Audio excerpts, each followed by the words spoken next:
本节目由5G 视频手机双方抖更清晰 OPPO Reno 3 Pro 冠名。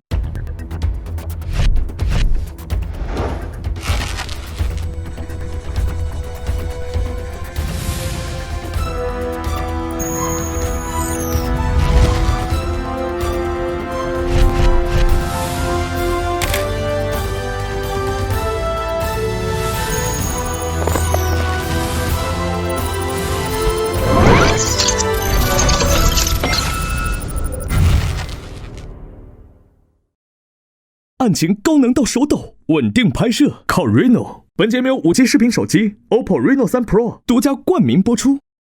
抖音越玩越嗨，办案脑洞大开。本节目由记录美好生活的抖音 APP 赞助播出。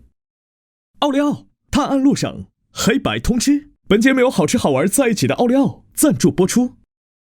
关注芒果好物或名侦专属产品。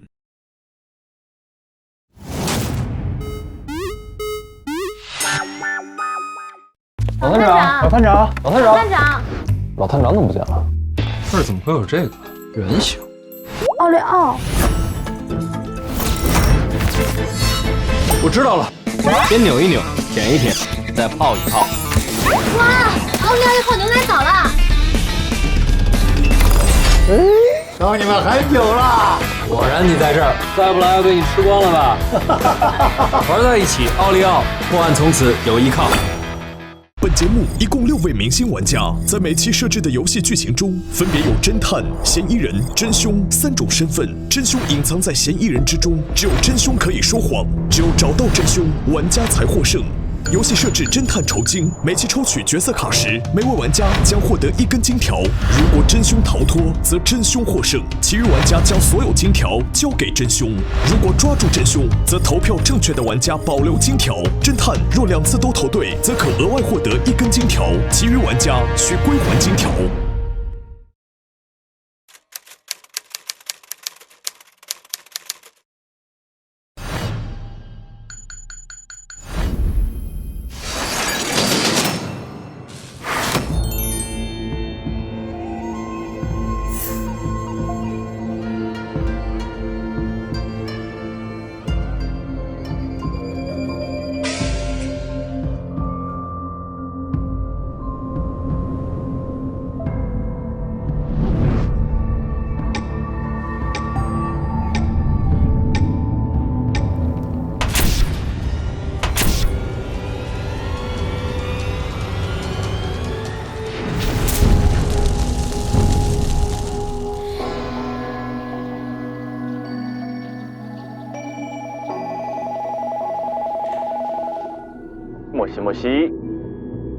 莫西，刘清风同学。阿里阿塞哟，你快点来啊！唐人街出事情了，你快点过来！你怎么还不到？来了！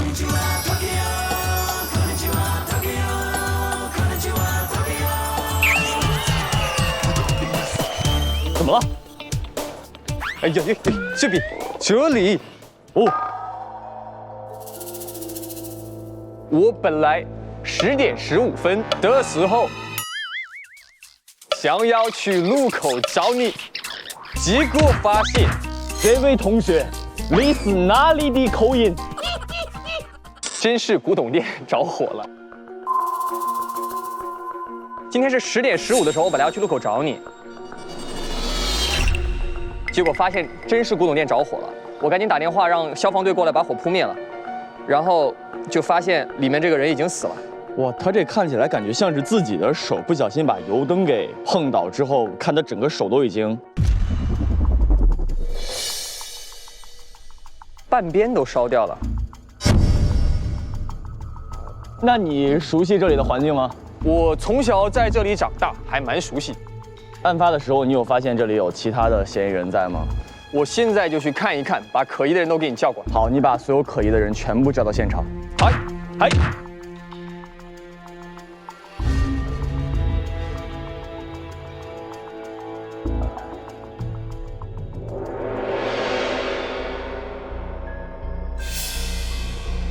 你是谁？发生什么事儿？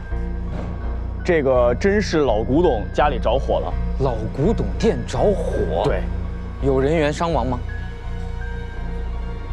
这个人你熟悉吗？我的个天哪，怎么搞成这个样子啊？古董，古董，他应该已经。谁叫我啊？啊？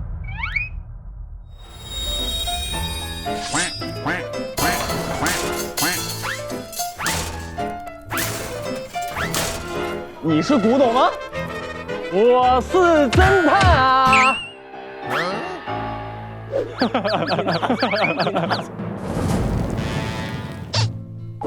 我是私家侦探哦。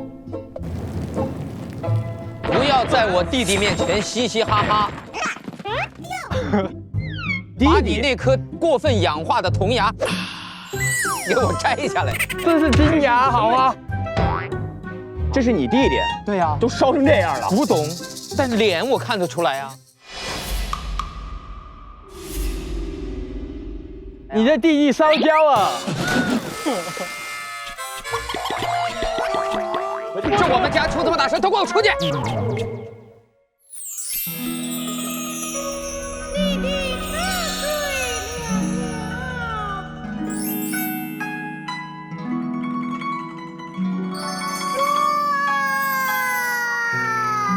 不能这么捣这乱！嘻嘻哈哈干什么在这儿？呀，死人了！他的弟弟烤焦了，死人了！老何，怎么了，萨萨？我弟弟这是你弟弟。古董。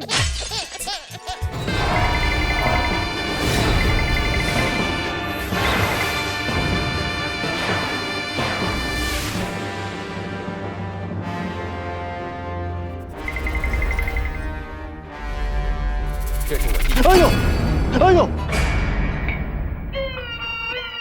啊！你们这里住的都是什么人啊？我以为我已经是本场最浮夸的了。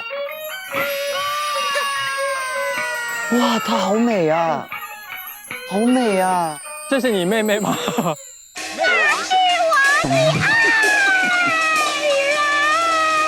我这是造了什么孽呀？老天要这么惩罚哦！你是被孩子救了吗？你的鞋是不是不对号？萨萨，你不认得我了吗？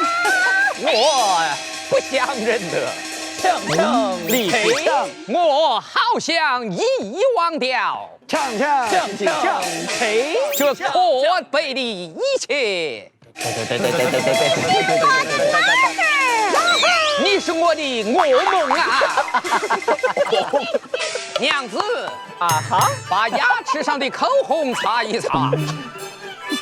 娘子，怎么有死人？这是他的弟弟，这是你的小叔子，也是你的小叔子。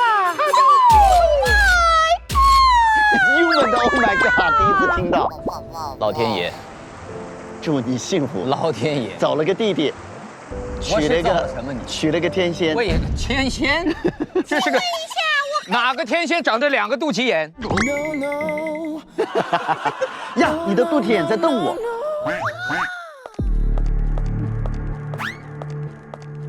每次一过来就肚子上2个眼。哎呦，又来了个美的。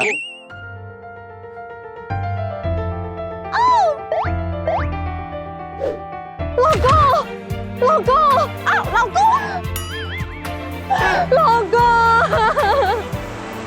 弟妹，老公，弟妹，伦理大戏，弟妹，不要过分悲伤，弟妹。侦探不容易啊，伦理大戏啊。人家在哭，你们注意一下，人家死者家属。你不要哭，人死了不能复生，那就让他去吧，去吧。行了，跪够了，起来吧。我刚刚在火车站看到这位女士鬼鬼祟祟的拿着行李，我就把她车票。所以说你要去 M 国。 M 国，他从 J 国到 M 国。你老公死了，你为什么要去 M 国？他是我老公。这个我知道。哦不，我现在应该是遗孀了吧？只能说你现在又恢复单身了。为什么要笑我们？人家还躺在这儿。我呢是流川枫的弟弟，我的名字叫刘秦枫，那我就是今天的侦探。现在是2020年的1月17日晚上10点半，我是从这国唐人街找同学过小年的大学生，这个是我的同学，叫周同学。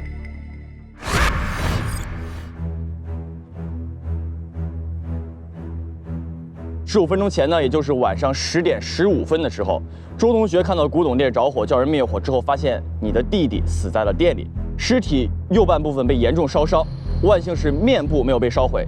由此我们可以确定死者的身份是这国唐人街上真实老古董店的老板真古董，今年29岁。我和周同学呢，只是想过个小年，没想到碰上这种事儿，那我就当回侦探帮你们解决一下这个案子。我觉得杀死他的嫌疑人就锁定在你们几个人当中。分别是死者的家属真古董的妻子欧贤惠28岁，真古董的哥哥萨化30岁，还有3个死者的街坊邻居何茶25岁，鬼戏曲25岁，陈思佳28岁。现在大家就请跟我一起去聊一聊今天案发后你们呢当时都在做什么，好吧？来，大家请。作为今天的侦探呢，我刚刚被周同学叫到了这里，然后就看到了这起命案的现场。但是呢，我还不太认识你们，你们可以分别介绍一下自己吗？从最远的那位镶着玫瑰金牙的，我叫陈思佳，我就是左长龙，右卧虎，中间一个200。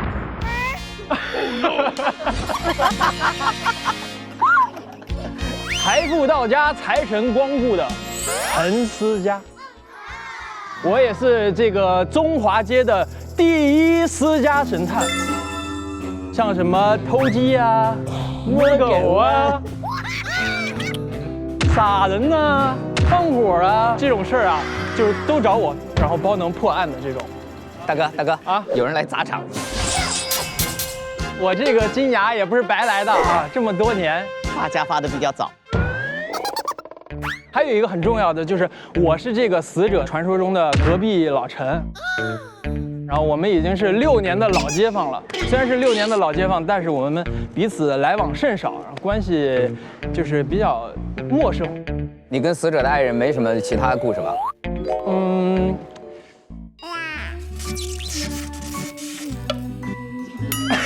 哎呀，这小眼神儿，哎呦，这小眼神儿，哇，哎呀，绿男红女的，没事能叫隔壁老陈吗？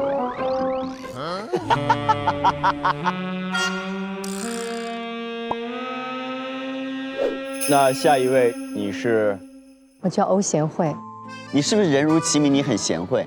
对，我非常贤惠，我每天要在我老公醒来之前化好妆，在他睡觉以后才能卸妆。每天起来都给他喝到热的茶，吃到热的饭。你是当时案发的时候唯一一个从火车站被周同学找回来的。对。下一位，这位鬼。下面这个鬼啥呀？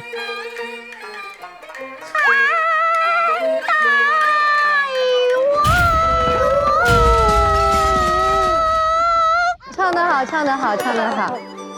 我叫鬼戏曲，我是对面梨园的当家花旦。当家，这个旦儿不用加儿化音。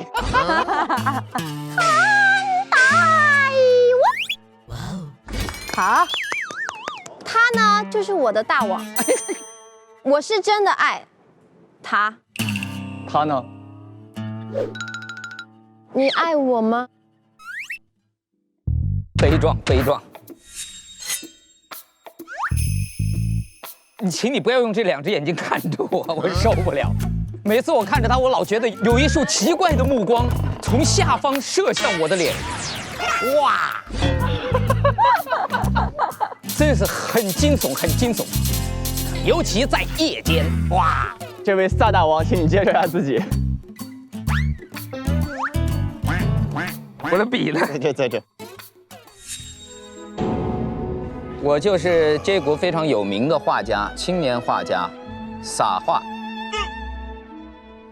这个铅笔是我随身携带的作画工具。谢谢。我是死者的哥哥，他是做古董生意，我是做绘画，反正多少都跟艺术有点沾边吧。下一位，这位和万丈红尘3杯酒，千秋大业1杯茶。我就是在唐人街开和茶轩的和茶。你来唐人街多久了？我会念一首古诗，你们如果能猜对我来多长时间，就算你们厉害。好。少无世俗韵，性本爱丘山。误入尘网中，一去3个月。我来多久了？3个月。耶！我在这开了一个茶室，我在这儿呢，只有一条感情线，就是萨画，他是我的感情线。他是我的 cup of tea， 我们是唯一共喝一杯茶、喜欢一种茶的朋友。什么茶？高山流水茶。我们是属于高山流水荔枝荫，心有灵犀，相互欣赏，英雄所见，惺惺相惜。在20分钟前，也就是晚上10点15分的时候呢，那个火刚刚被扑灭，你们当时都没有在现场，请问你们人都在哪里？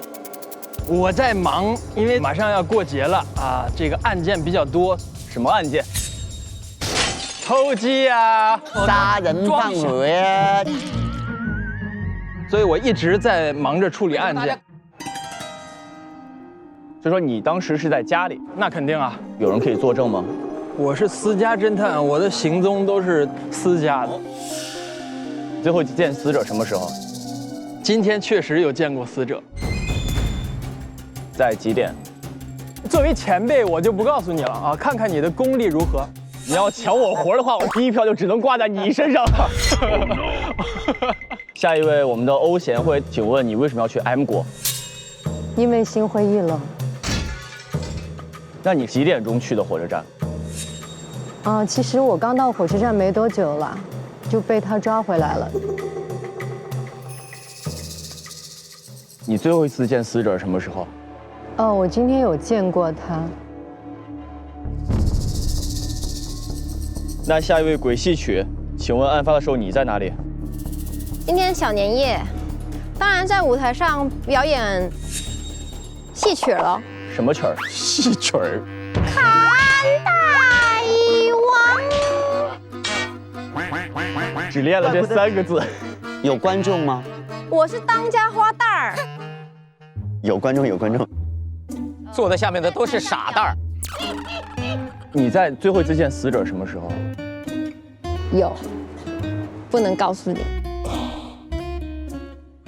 那这位萨画，你的老婆在看大王的时候，你在哪里？对不起，万幸的是我还没有娶她，因为以我们的友情，经常晚上下盘棋呀，喝杯茶呀。但是今天我来的时候，她没在茶馆，所以我在茶馆等她，正等着，病人就来了。你最后一次见死者什么时候？今天小年夜，他作为我的弟弟，我们肯定是要相见的，但是时间不方便告诉你。你打我呀？动手吗？来，哎，就你一个人提这个要求，居然答应了他的要求。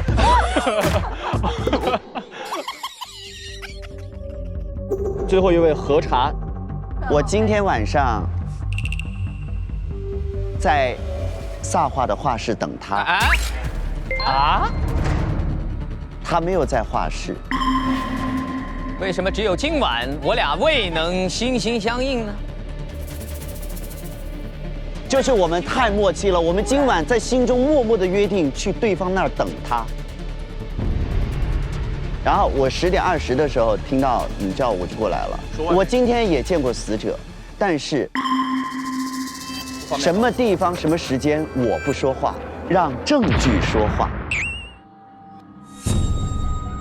你们5个人是互相都没有办法作证自己有不在场证明的，是吗？那这样的话，我们分组呢，现在由侦探、核查、鬼戏曲和周同学一组，那剩下一组呢是萨画、陈思佳和欧贤惠一组。可怜的弟妹啊！搜证吧。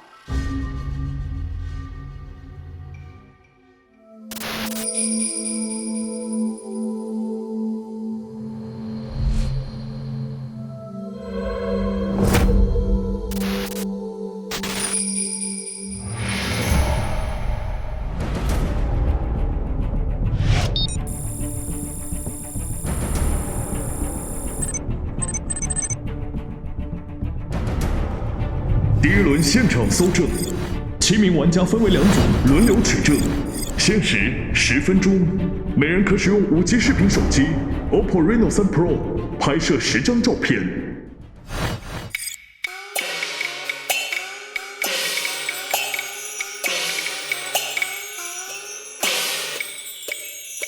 别晕，别晕，别晕，小心！来，鬼戏曲，请您摁一下这里。嘿，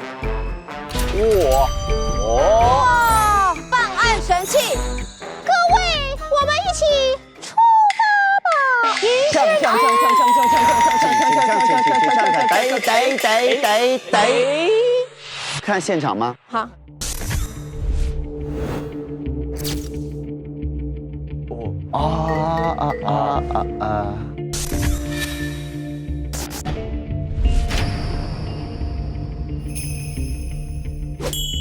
你看那边都没有烧到。对，是的。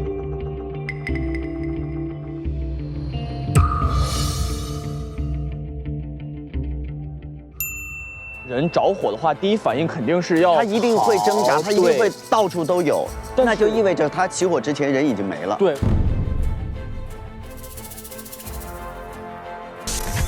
他右手上有几道看起来像是刀疤一样的伤口。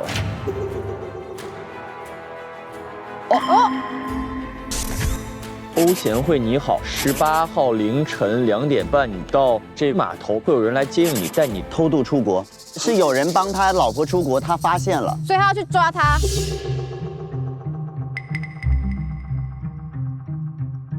那我们还是稍微分开一下，好吗？我到隔壁，好吗？好。哎，有个手机，6位数的密码的话，我去他们的后院看一下。好，找到一个电脑。唐人街上都在传说你有问题生不出孩子，这是怎么回事呀？所以他没法生孩子。哎，这有一个上锁的柜子，哪个上锁了？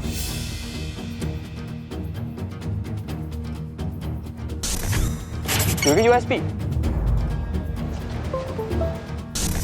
窃听到萨话说的重要内容都在这里了。太好了 ，Q 终于来调查 ，Q 终于来调查，一定可以揭穿真相。Q 终于查到了真相，弟弟怎么能做出这种事儿呢？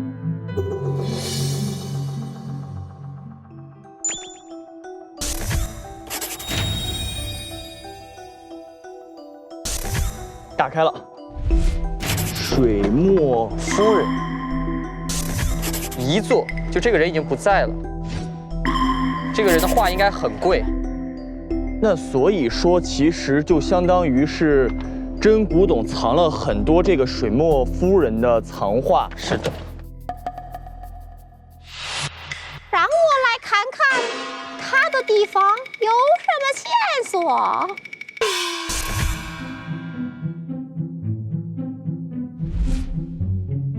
哦，全部都是我的话。爸爸。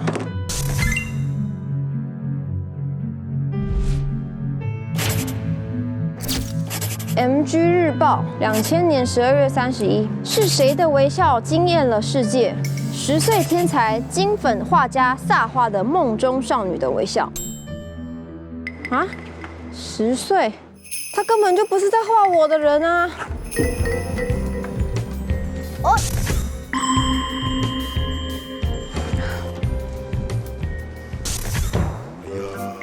那桌面还是他跟。我可不可以问一下你的生日是几号428。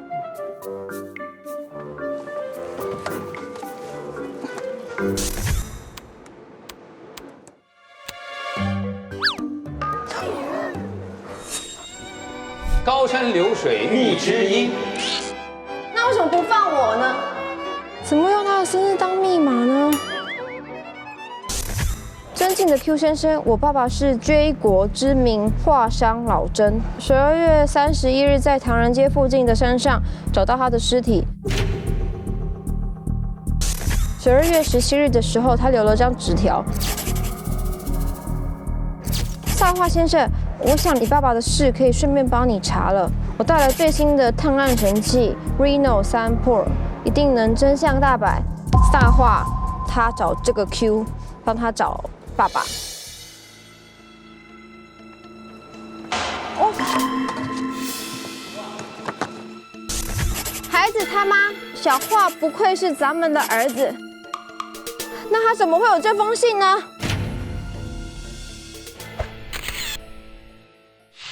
我到陈思佳这里来。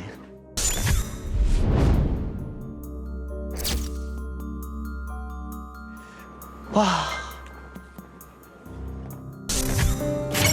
哦，有密码。嘿，手机。有密码吗？有密码，4位数的密码。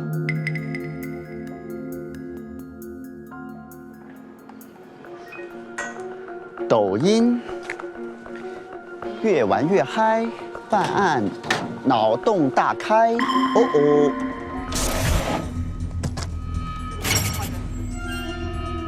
再找找别的线索，看能不能倒开这个，有点晕。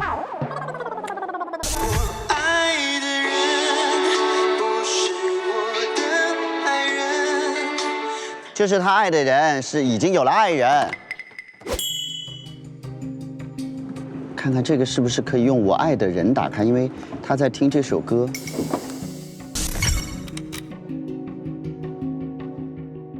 哦，开了一个。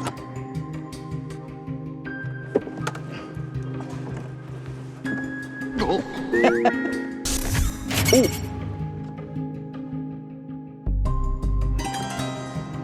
用头发帮他缝扣子。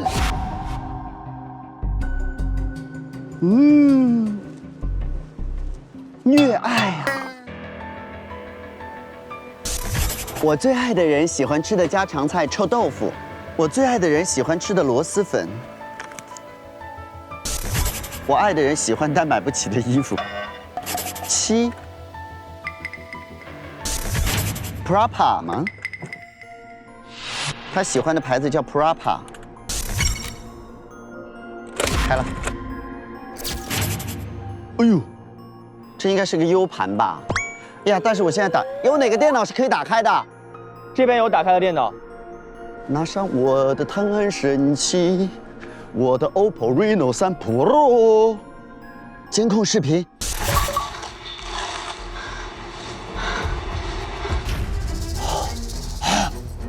怎么了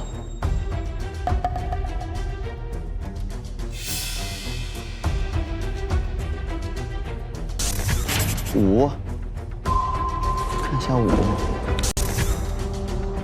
摇钱树。哦，不是要我把这些钱数数出来吧 ？OK， 没了哈。我现在想要做一件事情，让我们大家一起放松，你们觉得如何？我觉得可以。我去我的戏台表演给你们看。好，我要坐下数。你要开始了吗？对。我是唐人街鼎鼎大名的鬼戏曲，大家都知道，想要表演京剧，没有10年苦练可是做不到啦。但是现在有了抖音 APP， 我可以用上面的京剧道具布局，会把京剧音乐剧情那么复杂，我来给大家表演一段吧。现在办案找证据找到没办法自己，所以要办案，脑洞大开，抖音越玩越嗨。大家赶快来下载抖音哦！3、4，精彩！你就是1级100了。90，好的。你在数啥？5毛，我在数一个密码，5块，5块。那个飒飒。4、5、6、7。他在诈骗我的感情。3。这个钱掉了3毛。啊？哪来的这是？我帮你算。啊，你帮我数这些，这个我应该没数错，那是700，应该是700。6、10、30、50、100。720。727块6毛，727块6毛。打开了，你的时间只剩最后1分钟。看一看这附近瓶瓶罐罐里面会不会有什么东西？这么大。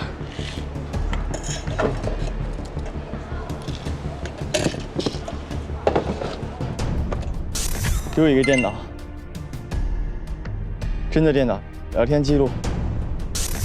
妈妈，今天是你去世的日子。妈妈，今天爸爸领回一个男孩，竟然说他是你的孩子，还让我叫他哥哥，可我看到领养证明，萨和真不是亲生的。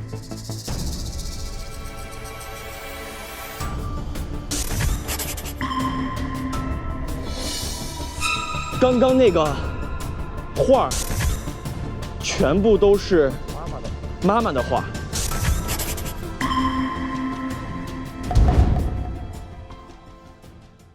这个还没打开，这个密码应该是欧茉莉。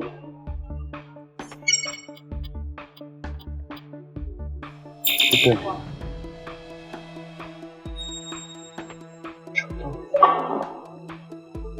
2是刘七死。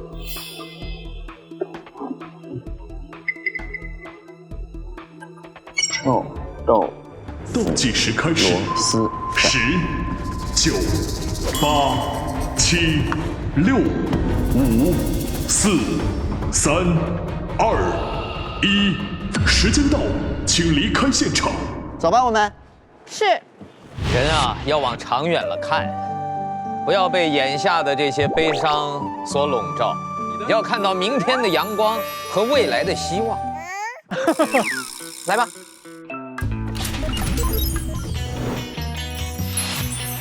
探案神器 ，OPPO Reno 3 Pro。啊，这就是传说中的 OPPO Reno 3 Pro 吗？5G 视频手机，双防抖超清晰，引擎高能到手抖，稳定拍摄靠 Reno。不抖着都不好拍。我要先去看一下现场。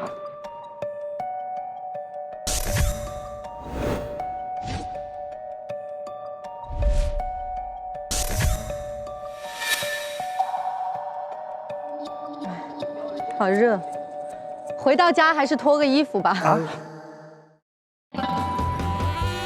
那我们不打扰您了，您慢慢的。这怎么好意思呢？什么叫这怎么好意思？这怎么？您我们俩不打扰。怎么回事？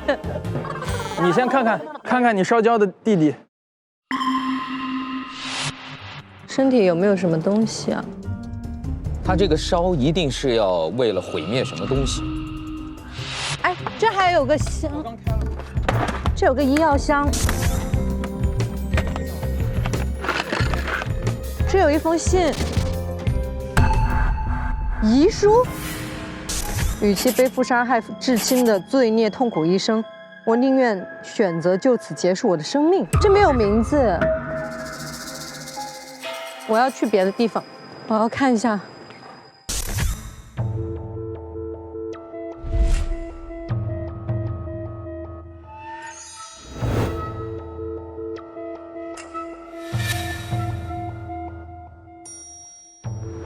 哇，这个地方看起来好好啊！小盒子，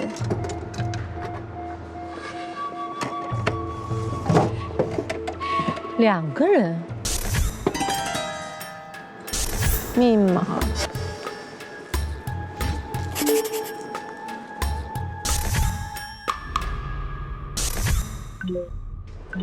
兄弟，我决定今晚就动手杀了他。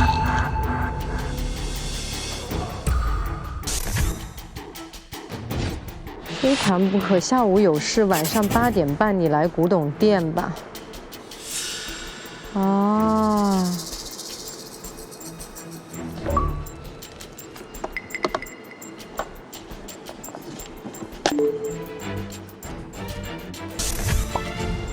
密码，又是密码，钥匙也找不到。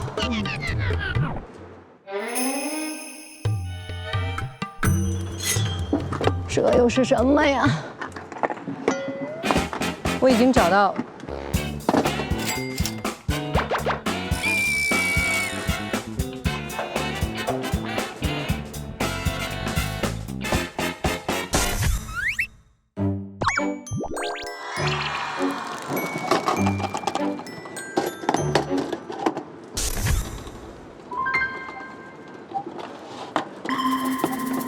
这是谁啊？这照片是这个照片里的这个人吗？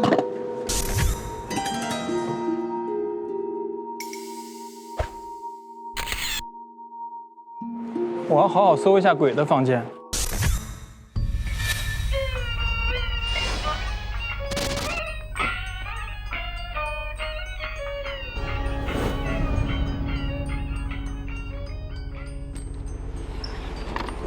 哎呦，这还有一钥匙啊！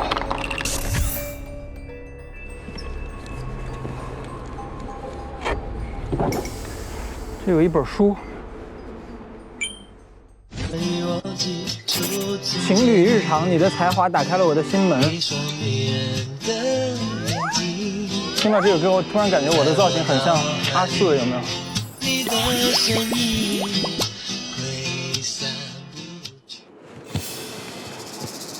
这有什么呢？这就只有666啊，没有东西啊。输入6位数字密码。初次见你，初次见他的时间是什么？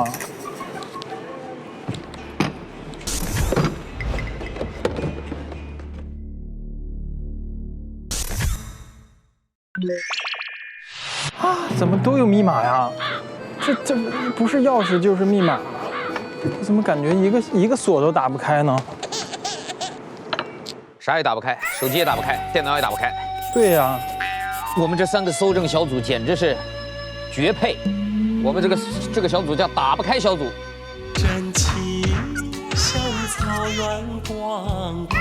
保险箱有个心门。啊，你的才华打开了我的心门。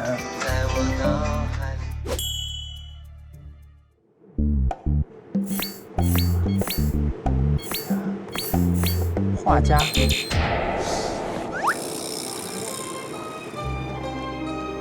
撒画家，撒画家啊！你有什么才华呀？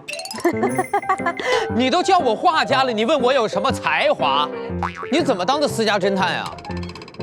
我写了画家，但是没打开呀。你的才华打开了我的心门。谁的才华？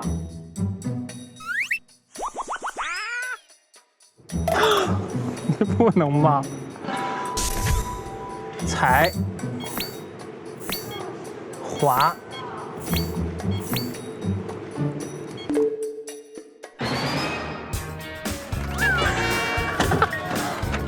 什么鬼？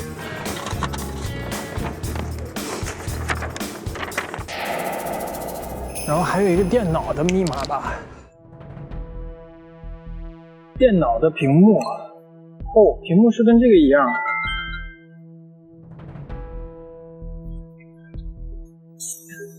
有没有什么区别？眼睛周围有什么？多了一个这个。时间还剩3分钟吧。多了一个眼影，多了一个眼影，是不是要用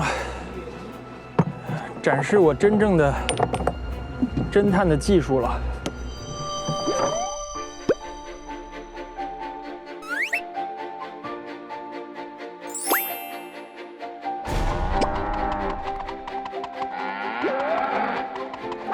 哇，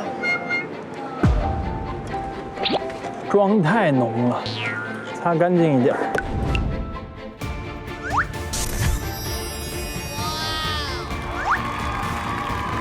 BWBJ，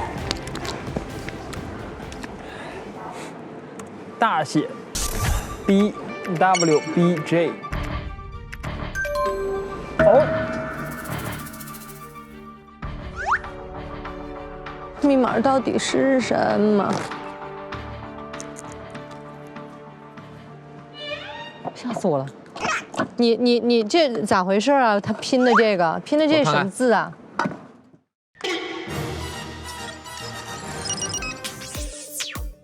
这几个是摞起来了，是什么意思啊？你把灯关了。我这不是灯，你这是什么呀？我这是照妖镜。照出你的原型。你快给我看看这个密码是多少？这几个是摞在一起的，你看这什么意思？哦，什么？因为如果是按照9宫格来看的话，如果棋盘这是按照这个方向，如果是一个9宫格，那这应该是什么？它这个不是2吗？2、3。这几个是摞在一起的，这什么意思？2、3、3。2、3、3。3。没有，棋子上有字，对。萨不是，看看萨的生日。萨323。开了，弟弟你在忙什么？我在跟朋友真古董过生日呢，可开心了。他的弟弟是真古董，是我老公的朋友，这是真古董给他发的信息，他可能也在查他弟弟什么事儿。我现在2个锁打不开，密码锁是吧？你的时间只剩我看一下除了信息还有别的吗？他弟弟的生日，查看号码详情，弟弟。1996 0311，漂亮，萨你真聪明。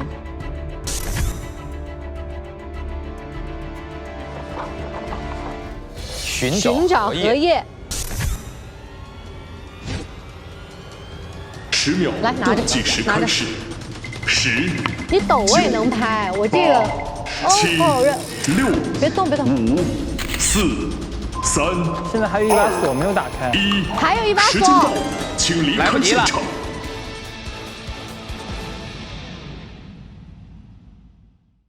5G 视频手机 OPPO Reno 3 Pro 记录清晰时刻，第一次集中推理，根据收集到的线索完成推理。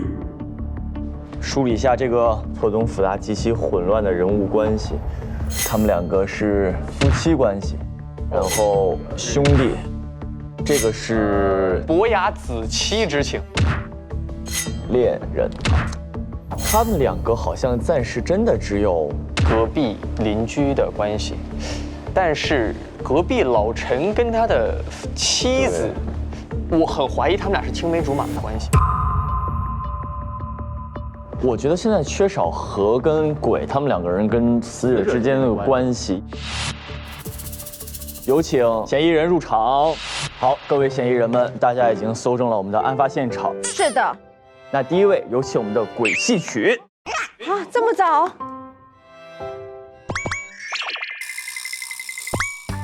哎呀，那两个眼睛又看着我，受不了。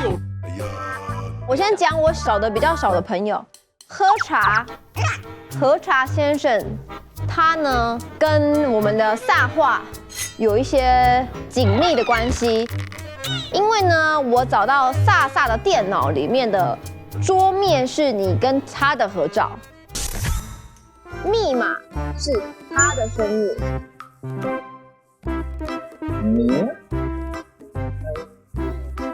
我们是君子之交，淡如水。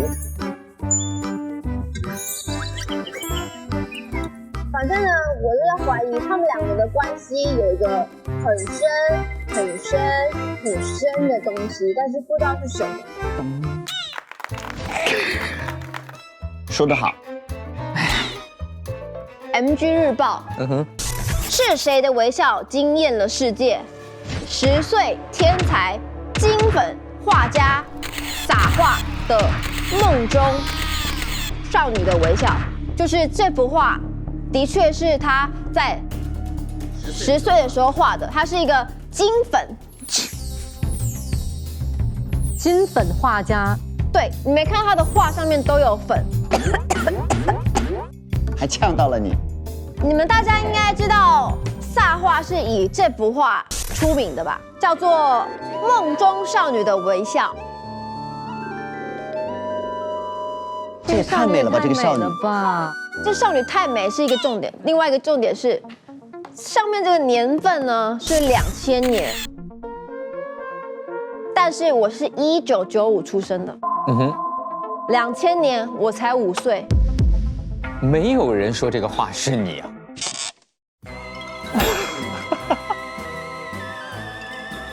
为什么硬要往自己身上扯？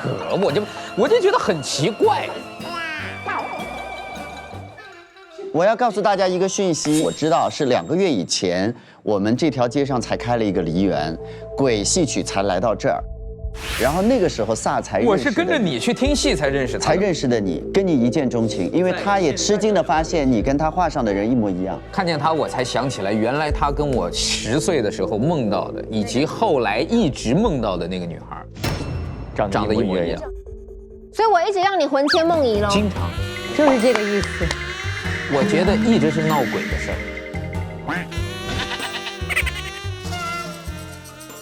还有很多很可怕的事情，在那个雕像的下面，我找到了一封信。这封信呢是写给天堂的水墨。信的内容写说：孩子他妈，想当初你的遗愿是把生前的画捐给故乡，只留下高山流水图给小画，但没想到呢，古董却想要这幅画，甚至做了违法的错事，一错再错。你放心，我会不惜一切代价阻止古董继续错下去，势必要导它回正途。这个讯息是告诉大家，首先有一个很重要的人存在，是萨的爸爸，叫真爸爸。你是跟妈妈姓是吗？我是跟着妈妈姓。你妈妈姓萨？妈妈叫萨水墨，爸爸叫老甄。然后他们的小儿子叫真古董，就是妈妈想要把所有画捐出去，只留下高山流水图。但是呢，真古董做过一些坏事，被爸爸知道了，他要把它导入正途。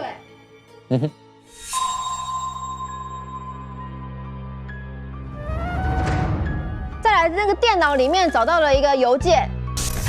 尊敬的 Q 先生，我爸爸是追国知名的画商老甄。12月31日在唐人街附近山上发现了他的尸体。12 12月17日的时候，他留了张纸条，但我后来问了爸爸的老朋友，他们却说从来没有跟爸爸出去过。能否帮我调查出杀害爸爸的凶手？这件事情是你在调查，还是你请 Q 先生调查？我请 Q 来帮我调查。Q 呢就回他说：“大话先生，我最近因为另外一个案子来到了 J 国唐人街，我想您爸爸的事我可以顺便帮你查了。我带来最新款的探案神器 Reno 3 Pro， 一定可以真相大白。如果查到什么证据，我会帮你放到画室。那你可不可以请你说一下这个故事呢？谢谢。”在去年年底，有一天我去找我父亲的时候，发现我父亲不在家。他留了一个条子，我觉得非常奇怪，因为他从前没有过这样的情况，这种情况太反常了，所以我就试着打电话联系他，确实联系不上。然后我还去找了我弟弟，我弟弟也说他不知道，所以我就一直等。然后就在这个时候，12月31号下了一场大雨，附近的山上有一个土坑被冲开了，里面发现了父亲的遗体。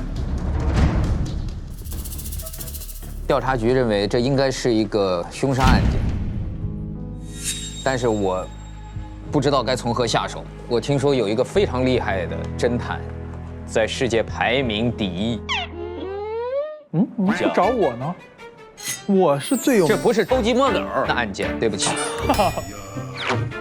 所以找到了 Q， 让他帮我调查这个事儿，然后他答应了，就像你们刚才听到的。那请问他后来有找到什么证据放到你的画室吗？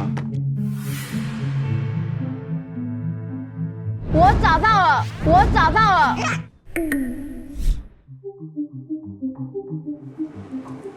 萨的房间有一个密室，我用我的生日打开了密室。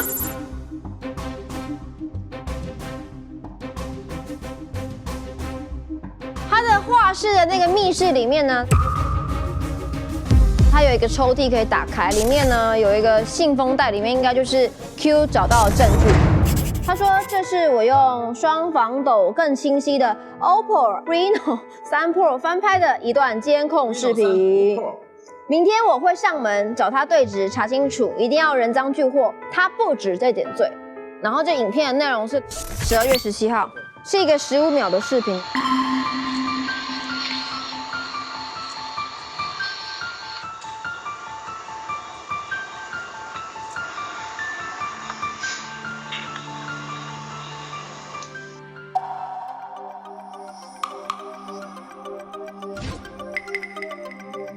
这是什么呢？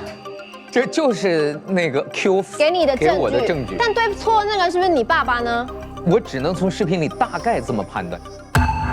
那请问那个黑衣人是谁呢？我只能告诉你，那个黑衣人身上穿的衣服非常有特征。我讲完了。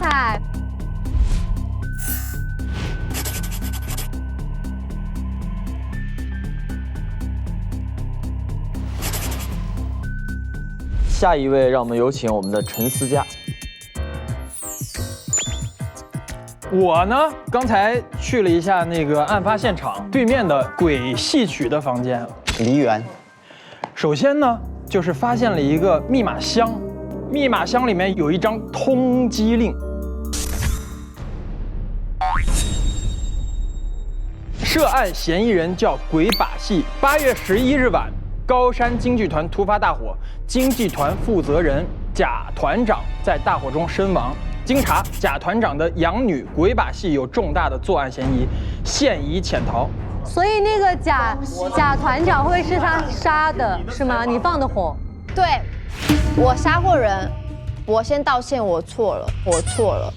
你就这么简单啊？投票吧，就这么简单啊？路既然走到尽头了，咱们也别为难他。我有苦。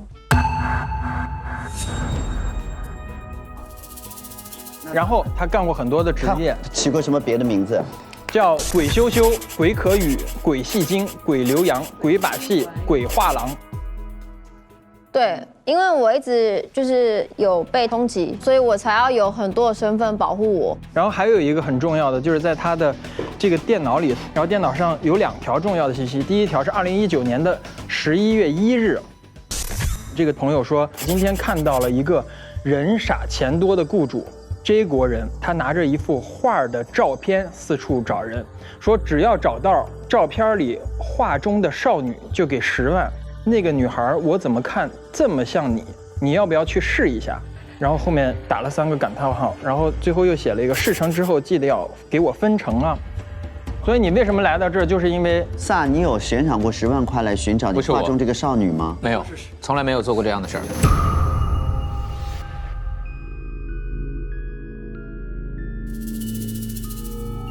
然后这个时候我就发现第2条线索，就是这2019年的11月5号，真古董给这个鬼把戏就是打了10万块钱。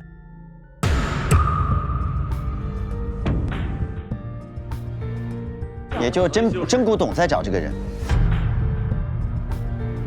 然后第2条说，事成以后付尾款100万。然后第3条是11月15号就问他准备好了吗？然后鬼说一切 OK。然后25号又说搞到了吗？然后说给我一点时间，再给我一点时间，再给我一点时间，一直到2020年的1月5号还没搞到呀，再给我一点时间。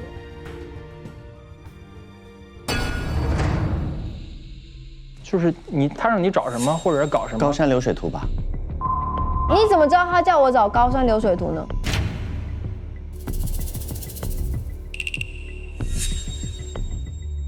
哎，他是为什么让你帮找呢？因为他知道他一直在梦见他，所以当他出现去接近他的时候，他一定会跟他在一起。于是他就可以进入到他的房间，甚至进入他的密室。搞了半天，我们2个之间只是一盘生意，假丝比丝，我们只值110万，而且只付了首款10万。你们听我说，因为我已经逃难逃了很久了，然后我希望可以拿到这个100万，我就可以好好的生活。然后一开始我不是想要就是骗你嘛，到后来是真的爱上了你，所以我每一次都会用各种的理由去把高山流水图这件事情拖延，因为所以你找到了，我知道在哪，但我没有把这个图给他。你知道在哪？不就是在那画室里吗？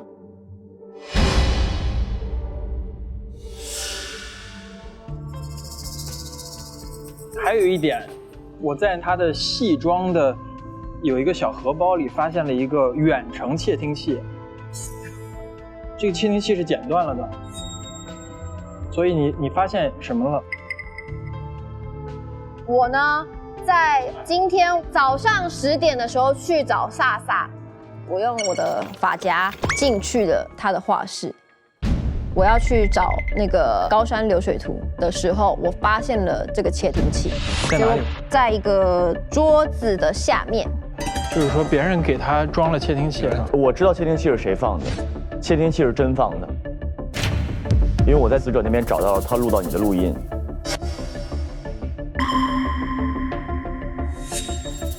然后呢，发现窃听器，你把窃听器拿走了，拿走了。你除了拿窃听器，还拿了高山流水图。对。居然敢拿走我的高山流水图！所以这就是我找到的这些线索，就是鬼的线索。好。现在为止，你觉得嫌疑最大的人会是谁？根据我多年私家侦探的经验啊，我觉得应该是杀人最迫切的这个人。谁杀人最迫切？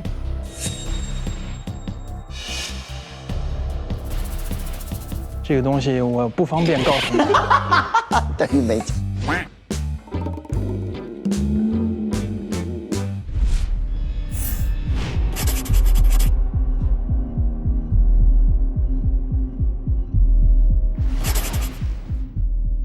下一个有请我们的欧贤惠。好，该我说。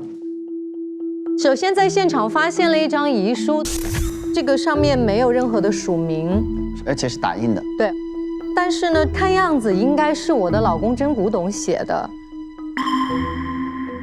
内容是死亡此刻于我而言不是痛苦，而是终于从痛苦中解脱了。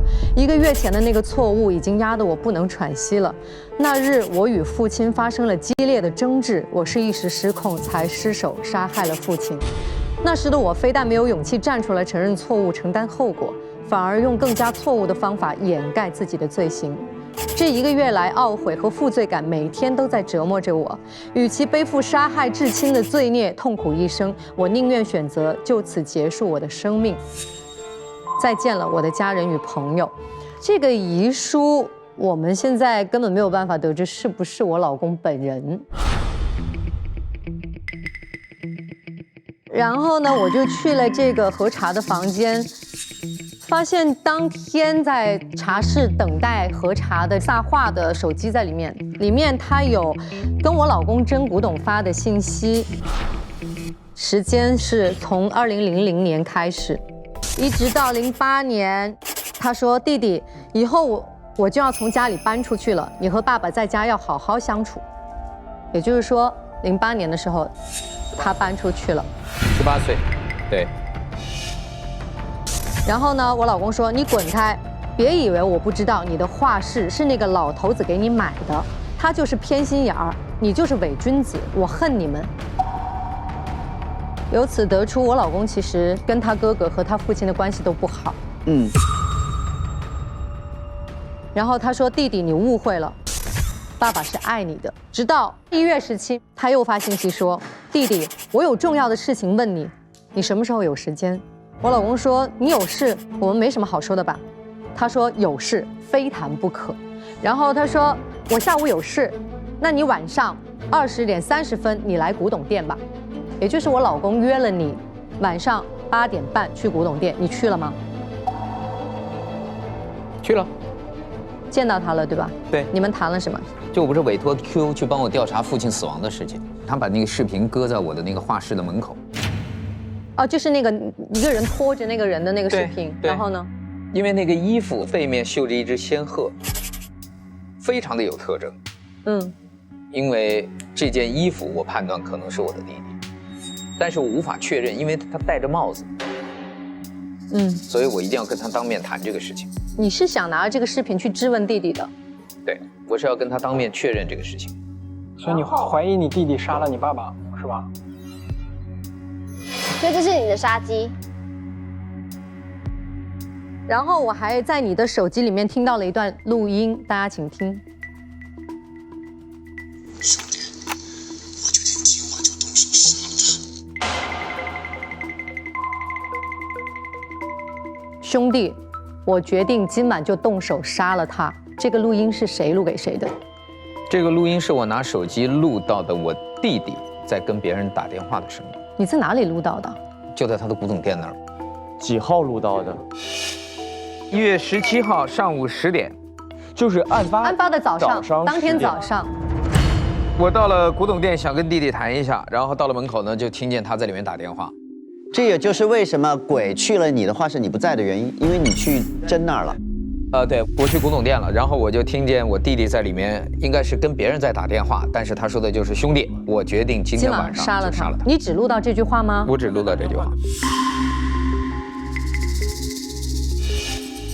那你后来见到他跟他谈了吗？没有，我录到这句话以后非常震惊，我不知道他在说什么，而且如果很明确的是我弟弟在说他要杀了他，不管这个他是谁，显然我弟弟要动手杀人。所以我当时非常震惊，录完这个声音之后，我就立刻走了。啊？那你就没有再追问这个事情吗？因为我在当时震惊的情况下，我觉得如果进去，立刻当面对质这个事儿，而且他正在打着电话，你怕对于解决事情，对，其实没有好处，也许会生出其他的误会，所以我决定找他谈一谈，才有了后面我发的那个弟弟，你有空吗？啊，对啊，刚才的那个短信。下午，对，在我你早上录了音，下午给他发的这个信息，我说我们好好谈一谈。你想问他什么事？就包括这个电话的事儿，包括父亲的事儿，好，就一大堆事儿。然后继续核查的房间的这个棋盘很有意思，这是一个打开他手机的密码，密码是 SA 就是飒，然后323。323是飒飒的生日。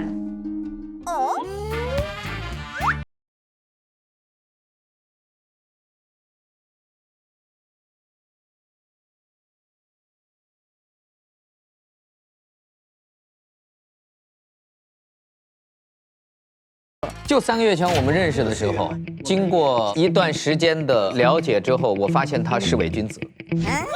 你发现谁是伪君子？我发现他是伪君子。他是伪君子。对。哦。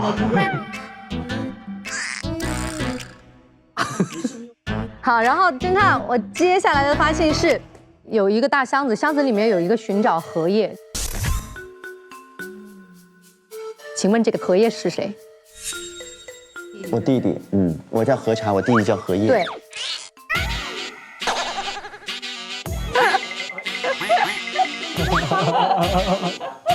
还好没有一个小弟弟叫蛋，核蛋，核蛋，茶叶蛋，茶叶蛋。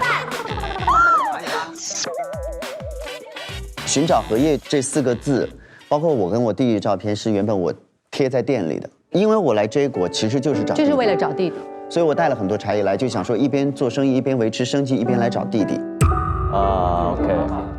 但问题是你弟弟去哪里了呢？你为什么要找他？他失踪了。我弟弟是19年的10月2号，突然联系不上了。然后何茶的手机里面，在2018年的11月11号。给他弟弟发了个信息说：“弟弟，你在忙什么？”他弟弟回复说：“我在跟朋友真古董过生日呢，可开心了。”然后发了一张真古董27岁的生日蛋糕的照片。所以你的弟弟跟我的老公是朋友。对。3个月前，我来到了这国，很快真古董就找上门来，他说：“我认识你弟弟。”我老公就来找你。他来到我的店里，他告诉我，我弟弟在这国一直在做盗画的生意。我弟弟是水墨大盗，因为他专门偷水墨夫人的画。水墨夫人就是夫人就是我妈妈。OK。然后他还拿了几个监控的照片，他说：“你看，这就是你弟弟偷画的证据。”然后我看到这个人戴着口罩在这个里面走啊，拿着画，我确定这个人是我弟弟。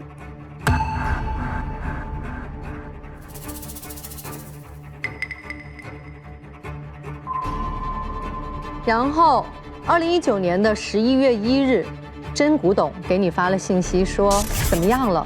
你说来茶馆详谈吧。他说你要抓紧了，拖一日就危险一日。然后到2020年的1月11日。你给他发信息说：“我弟弟的事确定是真的吗？”真古董回复你说：“你去他那里好好找找，如果有问题，一定能找到线索。”请问这个他是谁？撒画。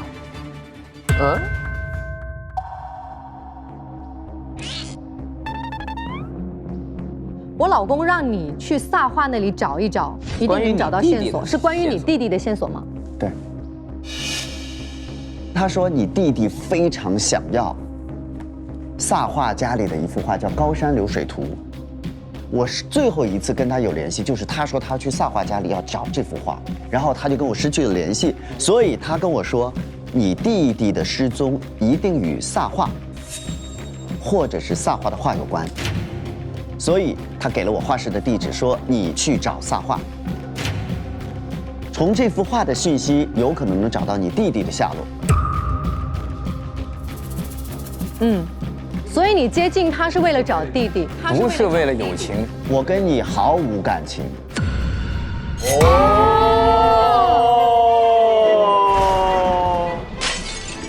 323是飒飒的生日。高山流水遇知音，伯牙子期。桌面是你跟他的合照，密码是他的生日。人有的时候一生都不见能拥有一个真正了解自己的朋友。我跟你毫无感情，毫无感情。好伤人哦，这句话毫无感情。撒画，你的女朋友是为了你的画，你的兄弟是为了也你的画，是为了你的话。你的知音也为了你的画，怪不得你叫撒画。请问你才华是什么？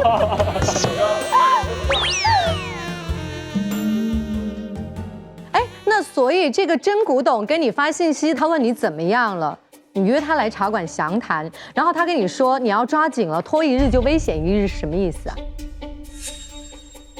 是这样，他是想要我来接近萨，然后我们后来成为朋友之后，我就一直不断的在套我弟弟的消息和寻找这幅画都没有结果，所以真就像催他一样，一直在催我。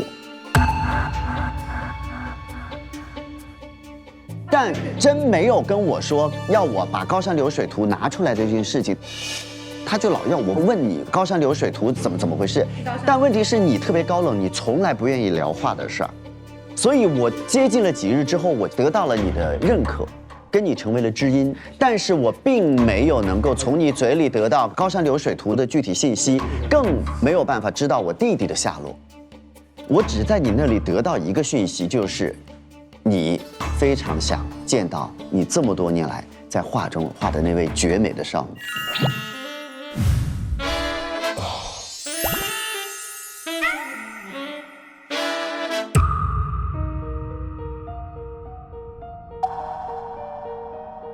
对，好大的一盘棋哦。所以，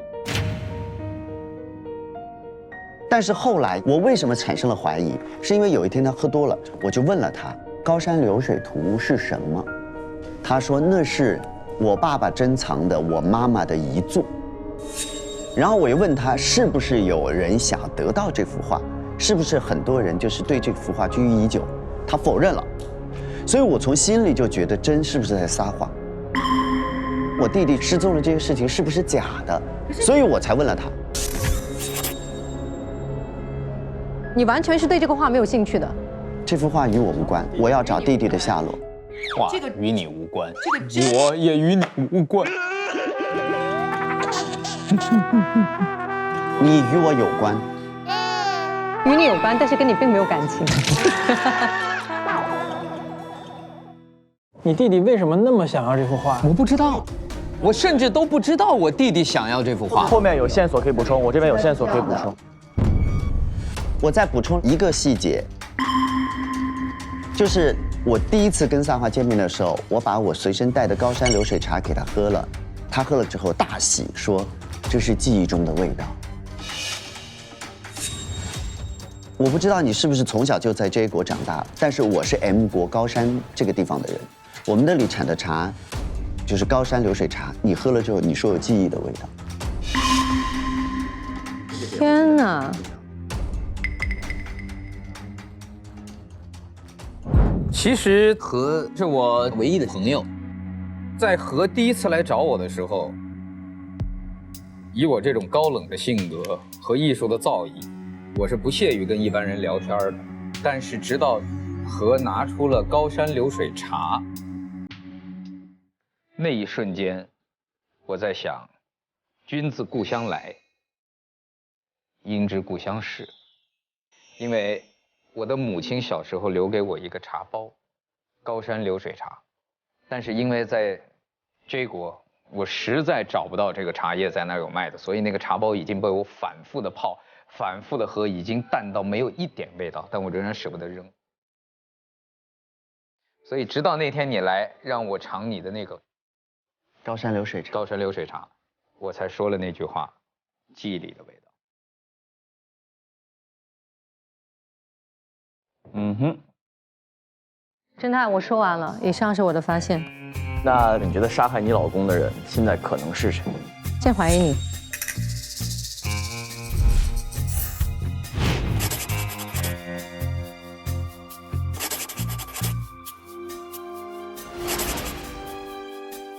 来吧，我们把陈思佳的面目来展露给大家。我在他的房间里面一共发现了2个带密码的箱子和一个电脑。我打开了第一个箱子，首先出现的就是一个特别肉麻的东西。多肉麻呢？一件男士的衬衣。上面有一颗扣子，应该是用头发缝起来。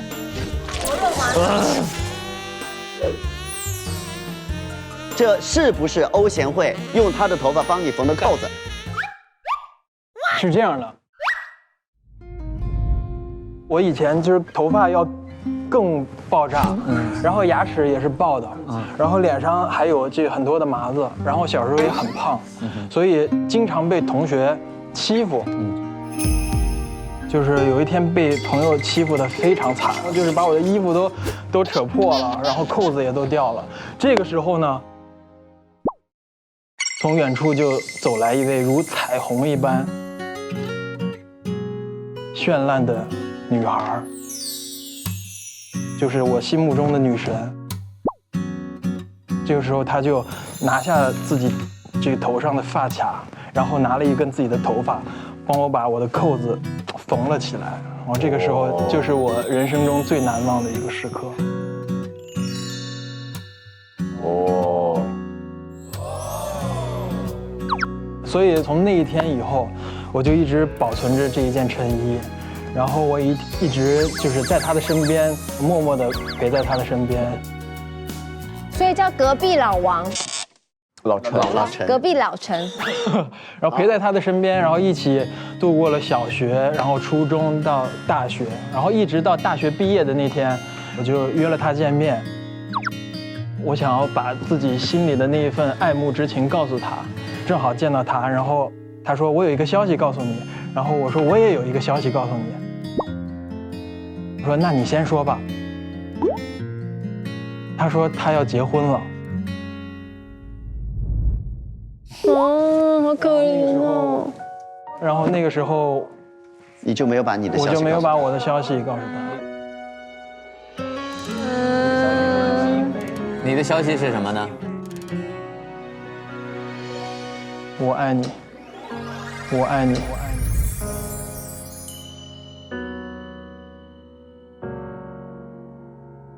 而这件事情，欧贤惠，你因为是小时候事情，你是不是都不记得了？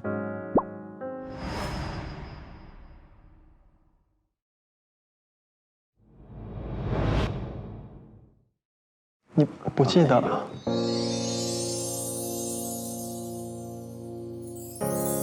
我从小呢针线活都做得非常的好。我特别棒的是可以以发卡为针，以发丝为线，去经常会帮助一些同学啊、朋友啊、身边的人有一些什么活儿让我帮忙，我都很愿意去帮助大家。所以你觉得他是有情有义，他其实是社会实践？不是啦。哇！好，你对他有爱吗？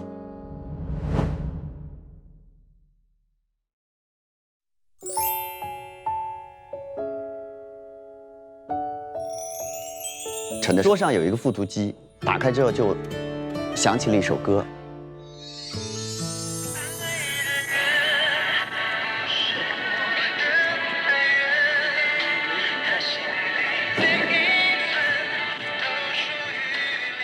我爱的人不是我的爱人，他心里每一寸都属于另一个人。真幸福，幸福的真残忍，让我又爱又恨，他的爱怎么那么深？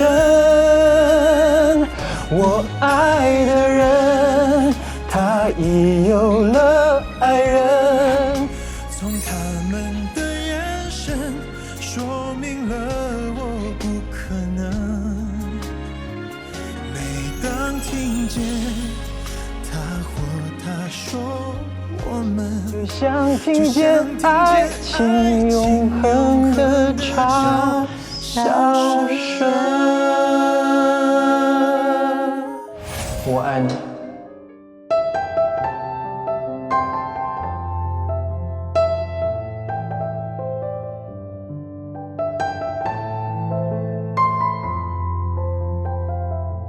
所以从那以后，《我爱的人》这首歌就成了我生命中的爱的主打歌。看看别人，你那个大王的就不要再唱了。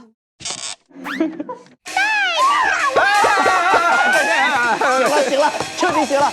好，我继续说正经。打开了陈的箱子，里面出现了一张被撕毁的体检单。哎呦，真古董被确诊为没有生育能力。啊！而真古董在底下说：“我真古董绝不能变成真不行，我必须要推给那个傻婆子。”他居然说我是傻婆子，太不像话了。他没说你是傻狍子就不错了。这件事情让欧深信不疑。欧之前有一个跟自己姐妹的聊天记录，就一直很自责，说我不行，我没有办法给甄家留一个大胖宝宝。结果是真不行，不是欧不行，是真不行。这个我首先想问，你怎么会有这张体检报告的？今天下午3点，我去找他，说我觉得他抢走了我心爱的人，还这样对他，然后就想弄他。这过程中呢，我就翻东西嘛，然后翻，就从他的那个抽屉里翻到了这个体检的报告，就在抽屉里。然后当时我就特别气愤，因为我觉得是他不行，不是牙齿要掉了，就是他不行，是他不行。不要了，我们知道这件事情。我告诉你，我至少可以确定你的牙不行。别的我不管，因为他说我心爱的女神是傻婆子，所以我当时特别气愤，然后当时就撕掉了。但是我一冷静一想，我还得留下证据啊，就是万一以后讲到这个事情的时候，我还可以拿出这个体检报告，告诉欧说不是他的过错。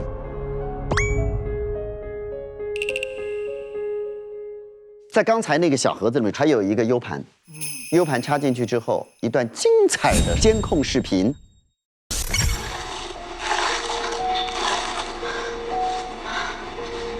对不起，公公，真的对不起，但是我真的不得不杀了你，你别怪我啊。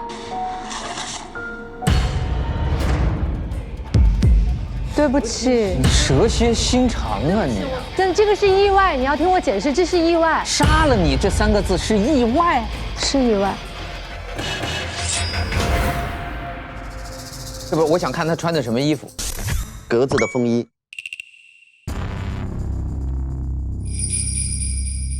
所以那 Q 给我找的那段视频是不一样。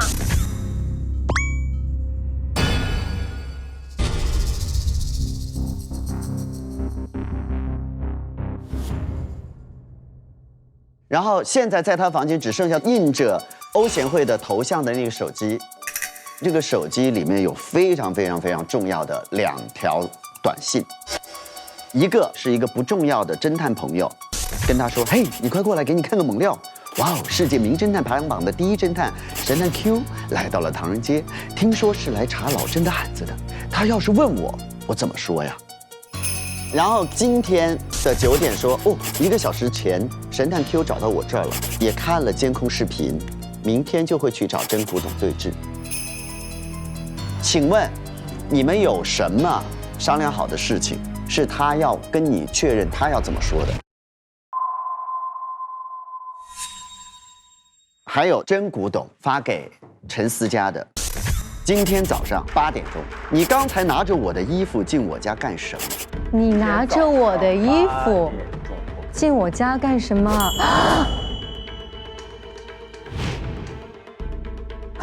第二，今天下午的3点半，我当面跟你解释吧。真说我下午有事，你晚上8点45来我店里说。所以你看到了我的那个视频是吗？首先第1点，你是怎么看到他的那个视频？对。第2点，你到底做了什么？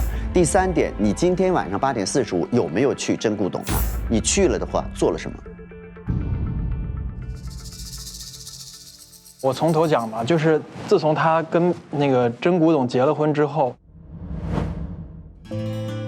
但是我还想有什么方法寄托我对他的思念。就是芒果圈会有一个这个计步的功能，对吧？就是我每天会观察他的这个行动，然后看看他好不好啊，然后他今天有没有这个就是健不健康，有没有运动？对，然后就每一步都踩在我的心上，知道吗？啊，你是哪里人？你是我心上人。哎呦，然后就是到这个19年的12月17号，我就觉得我的心被踩得有点痛，然后就打开了这个盲我圈的计步功能，然后发现他走了1万多步。这个我就觉得很奇怪，因为他平时也就走几百步。直到就是1月15号，我的一个侦探朋友就是告诉了我说，看到了一个猛料，拍到了他拖着公公的那个。然后我这时候突然联想到17号我心脏很痛的那一天，我就想是不是就是那天？然后果然那个视频就是看他那一天。然后当时我想，就我那么爱他，我一定要保护他，就买通了我的那个侦探朋友，给了他一大笔封口费，让他把这个秘密帮我保留，然后把这一段视频资料给了我，你就买断了这个。对，我就买断了，然后所以你爸爸的死就一直没有查出来。对。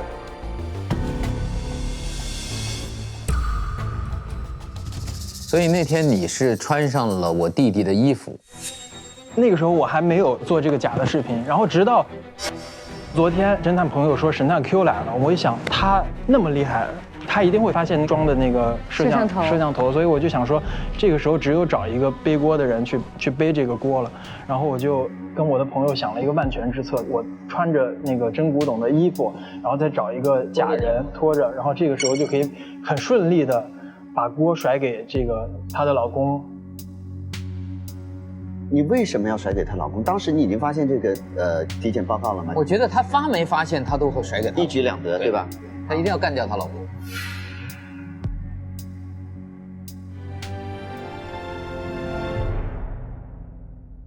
好，然后呢，陈的房间有一个电脑，点开了之后有一个文档，是他草拟的你老公的遗书。这个所谓打印的遗书是陈思佳一手炮制的。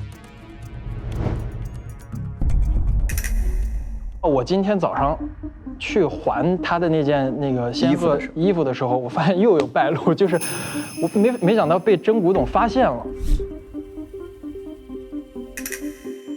所以我就想能不能干掉他。这样的话，死人就是没有办法狡辩的嘛，所以就想了一个方法，想要约他，弄死他。你今天8点45去他店里了吗？去了。然后呢？然后就是愉快地进行了一些交谈，想要有机会下手，但是发现那个真古董对我防范心特别强，然后我怎么也找不到动手的时机，然后就想看之后能不能有机会，晚上再动手。那你遗书什么时候放进去的？下午3点的时候放。你今天去了他们家3趟，早上就还衣服。哦，对。然后下午去放遗书。啊，你进出他们家很自由啊。可能就是隔壁离得比较近。你有通道？在隔壁那是别人家呀，那谁规定的隔壁就可以随便进出啊？我现在已经很清楚他们3个的故事了。然后现在欧的故事不知道。所以我只能说，我现在比较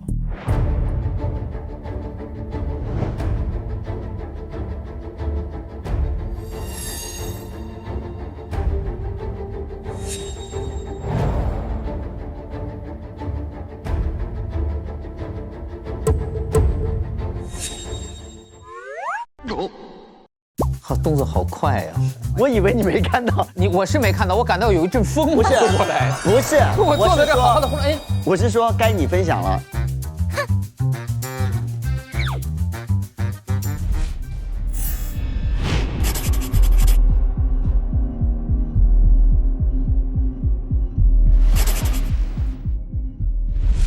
都说死者不会狡辩，但死者也不会撒谎。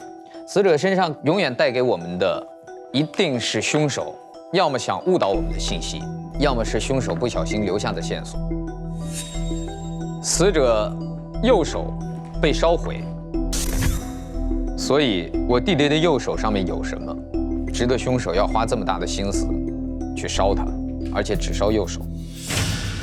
所以如果能够把线索锁定到，比如谁拥有火种，在现场有纵火的行为。可是你想，这个人如果是活着的话，怎么可能只烧掉一边手呢？他一定是死了以后纵的火，或者晕了以后。这种疼痛，就算深度的昏迷，我觉得也是会把人烧醒了。对。但是我没有找到其他的现场能够证明死者死因的线索。在右手的手臂上，我发现了有3个裂开的痕迹，但是死者的袖子却也很奇怪，只有这一片被烧坏。所以我觉得现场可能还有一些谜底需要我们去解开。你最怀疑谁？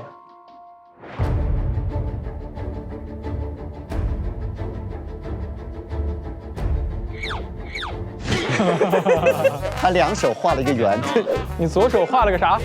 左手画个龙啊！对，这样不是比到我了吗？你只能是这样。为什么？让人发愁。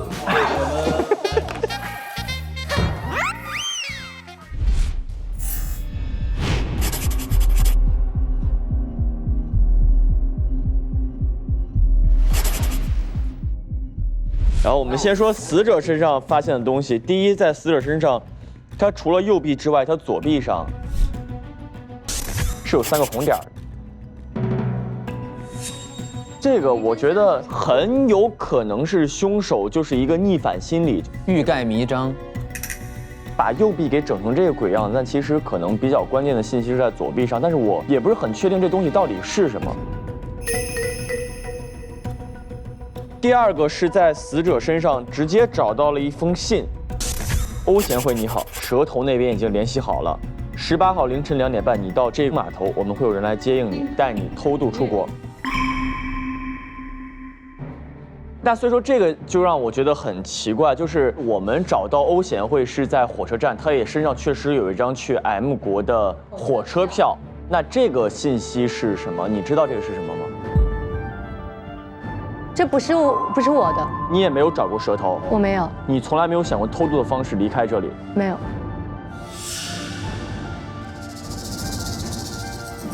那我们现在其实发现了一个很重要的一个消息，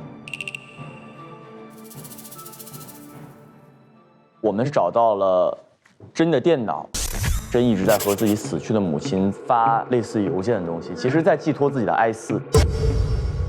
信息的第一个时间是2000年10月10日，就是我3岁生日啊。Happy birthday to you， 妈妈，今天是你去世的。哎呀，我天哪！好，明知你不会回复我，可我还想用这样的方式和你聊天。我本想把你所有的话都收藏，但爸爸却把它们都捐给了家乡的高山艺术馆，气死我了。这些话的每一笔都蕴含了你的情感和最珍贵的东西，难道不应该留给我吗？第2个是10月11日晚上9点钟，妈妈，今天爸爸领回了一个男孩，并说他是你的儿子，还让我叫他哥哥，可我明明看到了领养证明，爸爸为什么骗我？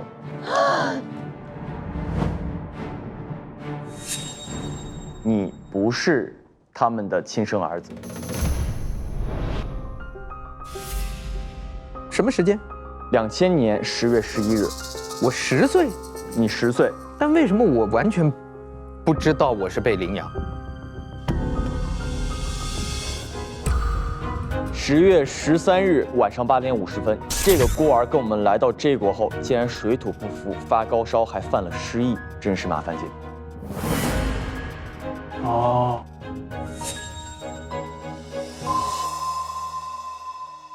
你10岁那年发生了很多的事情。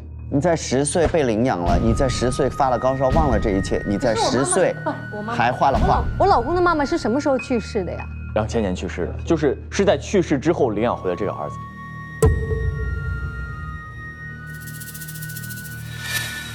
接着往下啊，8年后，2008年，妈妈，爸爸竟然说孤儿的画更像你的神韵，我气疯了。你的画我几乎可以临摹的一模一样，他怎么可能比得上我呢？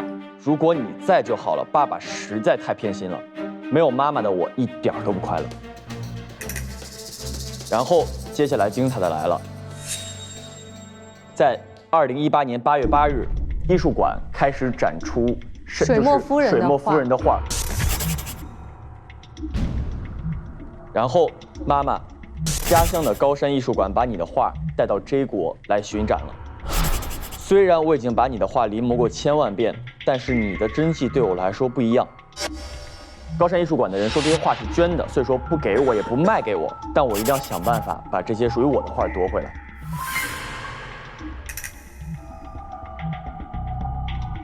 2019年，就是1年后的9月2日，然后他发给自己妈妈说：“妈妈，你的画我全部拿到手了，好幸福。”这些画我们直接在真的房间找到了，37幅，一幅不差，就是通过你弟偷的。对。然后在2019年9月15日的时候，他又发给妈妈：“妈妈，没想到爸爸竟然藏了一幅你的画《高山流水图》，这也是属于我的，必须属于我，谁都别想夺走你。”那其实这幅《高山流水图》想要得到它的只有真，因为只有真知道这幅画的存在。所以说，其实所有想得到《高山流水图》，其实都是真找鬼来偷，真找你弟弟来偷，都是真想要得到这幅画。其他人都是《高山流水图》，对于他们来讲都是一个砝码而已。他们要通过《高山流水图》达到自己的目的。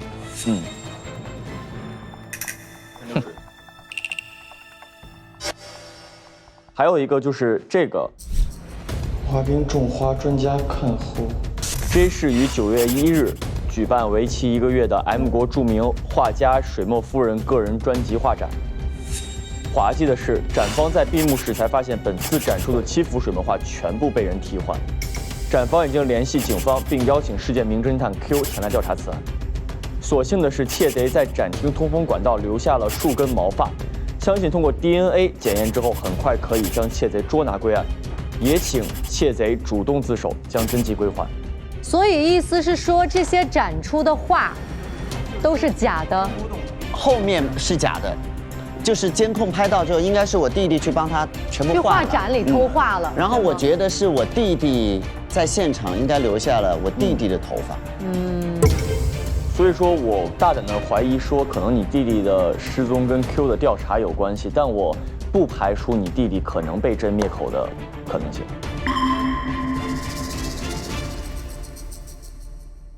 然后在真的房间的电脑里边找到了窃听器听到的内容。现在非常清楚的知道是真安的。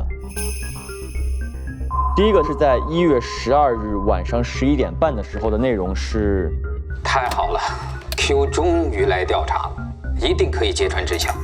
我记得刚刚信息里边是讲到 Q 来 J 市调查，1月12号。第二条录音是1月17日早上9点02分。你是10点钟把窃听器摘走的，但是9点02分的时候，这个窃听器还录到最后一次的内容是 ：Q 终于查到了真相，弟弟怎么能做出这种事儿呢？明天 Q 就会去找他，揭穿他的真面目。就是他被我的那个假的视频给蒙骗了吗？9点钟 ，Q 留在我画室门口的文件袋里，上面封面写的是。这是我用双黄斗更清晰的 OPPO Reno 3 Pro 翻拍的一段监控，明天我会上门找他对质查清楚，一定要人赃并获，他不止这点罪。这就是所谓的他的罪恶不止这些，指的是这件事了。但是死者的机票、护照和机票，真有一个登机牌，是第二天凌晨3点。其实所有人都没有注意，这个机票姓贾，这个护照叫贾古董。哦，所以说这是一张伪造的护照和机票。那其实那就很奇怪，说真想跑路，为什么他即使要跑路，他为什么要用假护照呢？那我觉得说，其实真已经发现了他的事情可能会暴露，所以说这就是真用自己的伪造的护假身照、份和登机假身份，然后买了机票准备跑。现在比较关键的问题是，跟真父亲就是老真有矛盾的，其实是死者本身。那为什么最后杀了老真的是欧？然后还有一部死者的手机没有打开，这手机里边相信一定有很重要的讯息。那其实这个是所有的。精彩，侦探发现好多，请投票，加油，侦探，侦探好运。第一，我比较倾向于先把鬼鬼给排除掉，鬼真他们两个的关系没有那么深入。第二，萨很多东西他是被蒙在鼓里的，他可能会是一个间接杀人事件，因为现在死者最终的直接死因我们还没有发现。但是就是最直接的死因一定是最恨他的人，陈欧和何。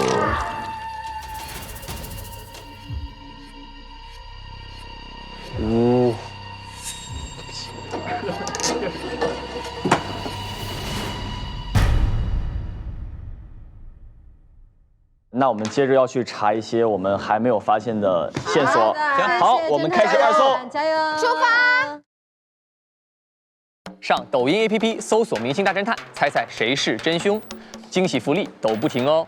抖音越玩越嗨，办案脑洞大开，快来下载抖音 APP，跟我们一起探案吧！我要赶快动手了。一把刀，还有血。哦，那你弄的？让他闭嘴，就是把他杀了。那老头早就该死了。死了，烧破的痕迹。有人在我之前动了手。有，你也有，你也有。中毒者2小时后毒发身亡，可以确定死因了，你等着被抓吧。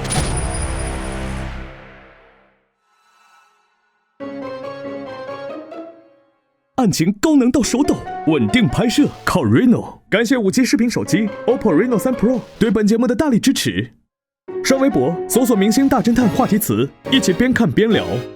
感谢特别合作媒体微博台网、微博综艺。战略移动资讯平台网易新闻、网易娱乐、网易号。独家深度合作媒体新浪娱乐、新浪新闻客户端。特别合作新闻客户端界面新闻、一点资讯、Zucker 封面新闻。特别合作 WiFi 万能钥匙、讯飞输入法、亲宝宝、中华万年历、造、豆果美食、闪萌。感谢网媒支持：中青网、凤凰娱乐、新华网、北青网、环球网、国际在线、中国网、千龙网、粉丝网、中国娱乐网、360娱乐、猫扑娱乐、新浪湖南、大疆网、红网、大众网。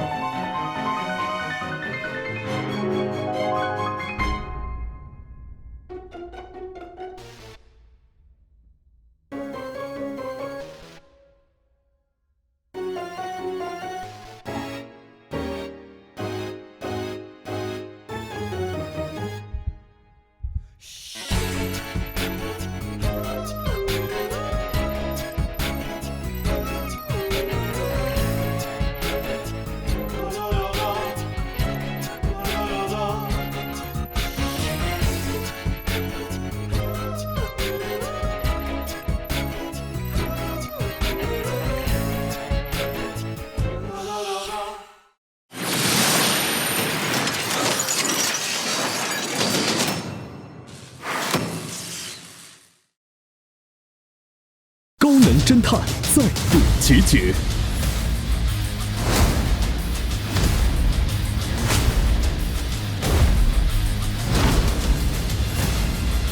神秘嘉宾，敬请期待《明星大侦探》第5季，每周5中午12点，芒果 TV 全网独播。